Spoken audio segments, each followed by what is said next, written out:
Hey Internet, Eric here. Well, 12 Days of Christmas horror continues. And thank God I'm done with the Silent Night, Deadly Night series. Um, if you're new to this concept, 12 days of Christmas horror is I watch 12 horror movies, Christmas themed, make 12 discussion videos, and then upload them one at a time, one day at a time for 12 days. And I needed a break from the Silent Night, Deadly Night series. If you've been watching, I did uh, movies 1 through 5, and I am not doing the remake. So I thought I would try a different movie, a different type of movie, supposedly. One that a few people have already discussed, so I figured, why the hell not? I'll give it a shot. Today I'm discussing Better Watch Out. Now, this came out in 2016, so if you're new to my channel, welcome. I discuss plot spoilers, specific scenes, what have you. Um, Better Watch Out. Basic plot of this is I'm not good with character names, so we are following a babysitter, and she is about to move out of town, and she is doing her last babysitting job for a kid named Lucas, I think. Um, she's been babysitting for a long, long time, and he obviously has a crush on her, has had a crush on her for a long time, and during this night, there's a home invasion, and a whole bunch of shit happens. So that's it in a nutshell. Simply said, God damn. I really enjoyed this one. This one I had a lot of fun with. Let's talk about the acting. The girl who plays the babysitter, I think. Let's see. Can I see her name here? Nope, I can't see the credits in that picture, but she was really good. She was very likable. She didn't put up with any shit. Um, she was a good, strong female character. She was never, when she was a damsel in distress, if you want to call that, like because of the break-in, there was a hostage situation. She does a good job of being scared, but it's never over the top, and she does a really good job of fighting back, and it's very, very believable. Very likable character. The kid she is babysitting, Lucas, he's 12, played by that actor.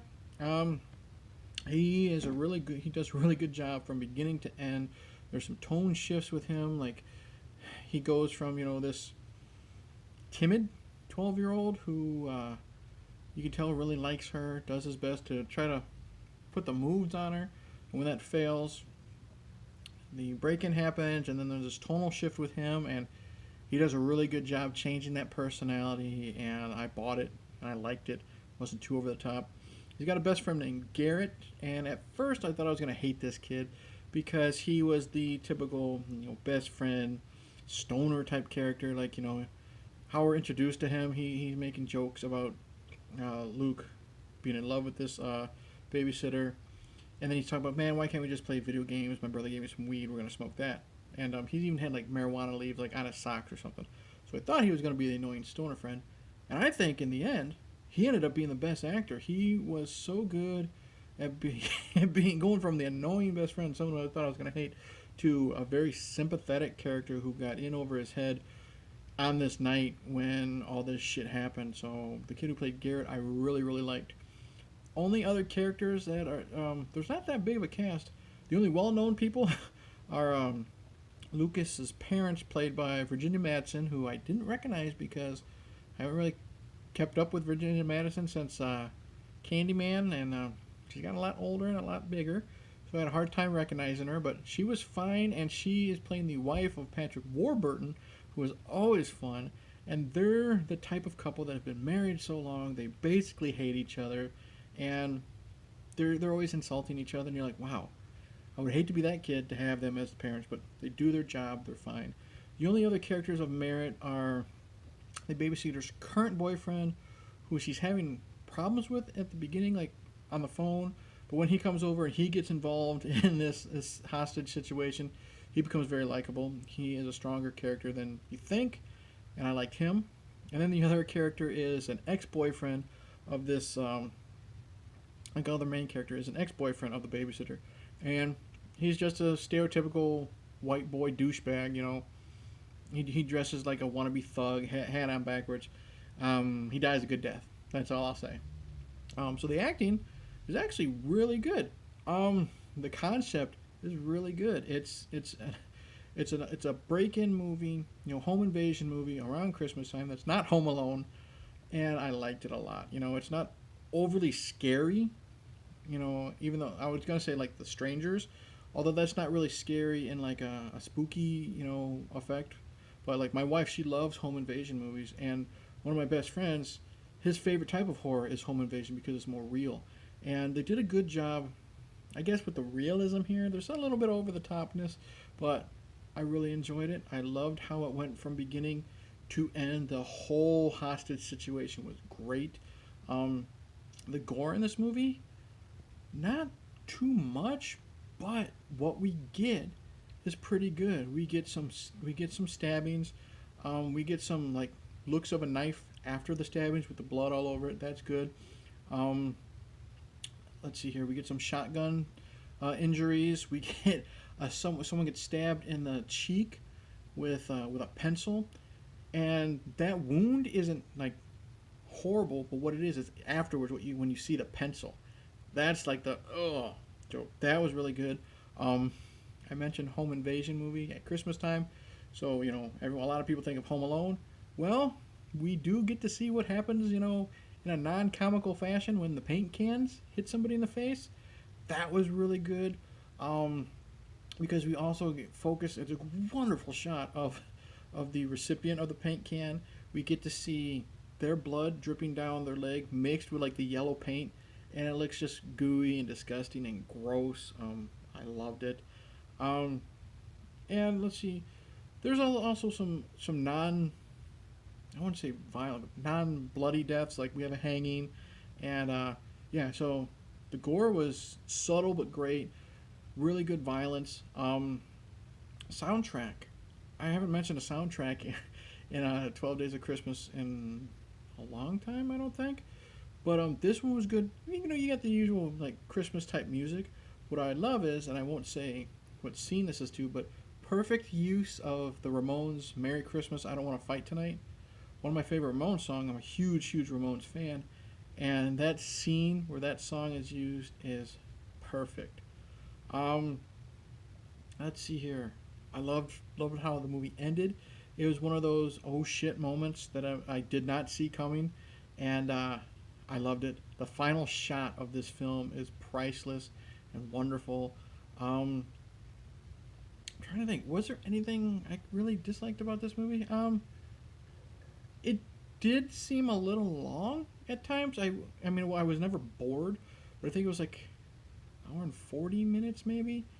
They could have maybe cut off 10, 15 minutes. It would have been better. But yeah, not that much. Not that much I was going to complain about. Like when like I love the scene where Patrick Warburton and Virginia Madsen are coming back home from their Christmas party of getting drunk and fighting with each other. I do like that because when Lucas causes some problems, the babysitter said, "Well, what would your parents be doing if they were here?" or something like that. He said, "I don't know, getting drunk and arguing with each other." Like I love the scene where they come home and the person who did all the hostage stuff, he's trying to clean up the mess without them finding out. That was cool. God, problems with this movie? Minor. Like the kid who played Garrett, he annoyed the hell out of me in the very beginning when he was trying to be the comic relief. Picking on Lucas. Doing the whole impersonation of him making out with the babysitter, like the whole kissy face thing, and then him just wanting to smoke weed and stuff. And then of course he does smoke weed later, and I mean he doesn't act all goofy and stupid and high, but it's just I didn't care. But talking about that, the kid who plays Lucas, he does eventually get drunk on like champagne or something, and he goes a little too stereotypical and comical on how kids probably think people act when they're drunk. I don't know if this guy, if this actor knew how people act when they were drunk. I think he just thought, hey, let's act a little silly, and he did, and I didn't buy it. Um, not that. I mean, I loved how the first thing after in the beginning, I kind of got a Scream vibe, because the babysitter is watching a horror movie with with Lucas because he's been doing research on how to try to put the moves on the babysitter, and scary movies are supposed to, up the endorphins and stuff like that. So he's watching a scary movie with her, and then there is, I don't know if there's not a phone call. No, there is a phone call. There's no answer, and she's talking on the phone. She's looking out the window, and she says, "Okay, how many fingers am I holding up?" She does the middle finger thing. So it reminded me of like Neve Campbell like calling the Ghostface's bluff in the first Scream movie. So I liked that, and I liked how, even though it's a trope, she heard a noise upstairs. She's gonna go check upstairs, but she grabs a kitchen knife and she's going up the stairs. There's a lot. Oh, there's a moment that got my wife. There's some jump scares with a spider that got her, and some scenes where that spider's crawling around the babysitter's face that are pretty. Ugh. I'm not scared of spiders, but it's one of those moments that you're like, oh Jesus Christ. So that worked good. A lot of good images. Like there's a couple of parts where there's blood on the white snow. Looked really good. Yeah, I really, let me unlock this, but I really, really enjoyed. Let me unlock that real quick. There we go. Show you this. There you go. I really, really enjoyed. Oh, look, picture in picture. Better watch out. Thought it was a lot of fun. Was not what I expected it to be, and I'm glad I did not get the twists that were happening. Thought it was great. Loved the acting of the main three. Virginia Madsen, Patrick Warburton were okay. I loved how she was a strong female character. You see that a lot in these horror movies, but she was really good at this. She wasn't taking any shit. And there's a scene where she's strapped to a chair, like duct taped, and she's got a piece of broken glass, and she injures herself, and she's trying to hide the blood while she's also trying to cut the duct tape that she's taped to the chair with, and that was a really cool scene. The intense moments are pretty intense. Yeah, really, really liked it. I'm not going to lift that up again. Really enjoyed. Better watch out. Oh, and man, that image of just the person's foot with the blood mixed with the yellow paint. Perfect. Loved that. I don't remember if you see a close-up of his face after it happens or not, but it was a cool scene regardless. Yeah, so better watch out. 2016, highly recommended. So that's it. Short and sweet. If I had more negatives to discuss, this video would be a lot longer, but that's okay because I'm on to the next movie. Don't know what it's going to be yet. But yeah, highly recommend. Better watch out. 2016. So thank you for watching. Like and subscribe. Click the bell. Comment below. All that jazz. Check out the other videos I have done for the 12 Days of Christmas Horror. I finally created the fucking playlist for it. So far I have done all 5 original Silent Night, Deadly Nights. Rare exports, Jack Frost 2, the original Black Christmas, and this, and then I got a few more to go.